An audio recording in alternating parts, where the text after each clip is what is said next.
मुख्यमंत्री डॉक्टर मोहन यादव ने कल देर रात भोपाल के राजा भोज एयरपोर्ट पर मीडिया से बातचीत में अपनी दावोस यात्रा को लेकर जानकारी दी। उन्होंने कहा कि यह यात्रा पूरी तरह से मध्य प्रदेश के हित में रही और इसका उद्देश्य राज्य को वैश्विक निवेश मानचित्र पर मजबूती से स्थापित करना था। मुख्यमंत्री ने बताया कि विदेश दौरे के दौरान विभिन्न अंतर्राष्ट्रीय उद्योगपतियों और निवेशकों से सकारात्मक चर्चा हुई, जिसमें औद्योगिक निवेश, रोजगार सृजन और तकनीकी सहयोग पर सहमति बनी है। उन्होंने बताया कि इसके ठोस परिणाम आने वाले समय में जमीन पर दिखाई देंगे। उन्होंने कहा कि मध्य प्रदेश में उद्योग, पर्यटन, ऊर्जा और इंफ्रास्ट्रक्चर के क्षेत्र में निवेश की अपार संभावनाएं हैं, जिन्हें वैश्विक मंच पर प्रभावी ढंग से प्रस्तुत किया गया। मुख्यमंत्री ने विश्वास जताया कि उनकी इस यात्रा से मध्य प्रदेश में निवेश के साथ साथ आर्थिक रूप से मध्य प्रदेश और अधिक उन्नत होगा।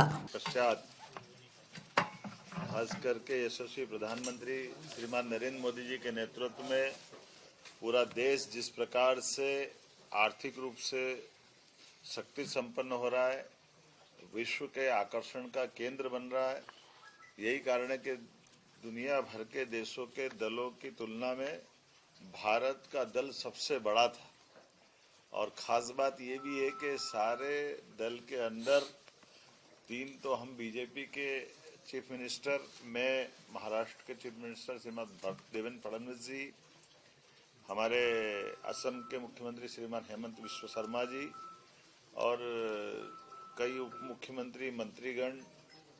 हमारे राज्य से मंत्री राकेश सिंह जी, रिन्यूएबल एनर्जी के सेक्टर में हमारे भारत सरकार के रिन्यूएबल एनर्जी के मंत्री माननीय प्रहलाद जोशी जी के साथ सेक्टोरल सत्र में जब बैठे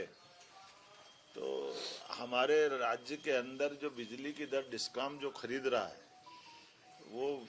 न केवल हमारे राज्य में बल्कि देश में बल्कि दुनिया में सबसे सस्ती बिजली हमारे यहाँ हो रही है। ये घोर एक तरह से लोगों के लिए आश्चर्य का भी है और कई प्रकार से लोगों को मध्य प्रदेश के प्रति एक विश्वास जो बना है। बीते वर्षों में माननीय प्रधानमंत्री के नेतृत्व में भारत ने जो अंगड़ाई ली है और सबसे तेज गति से विकास दर अगर किसी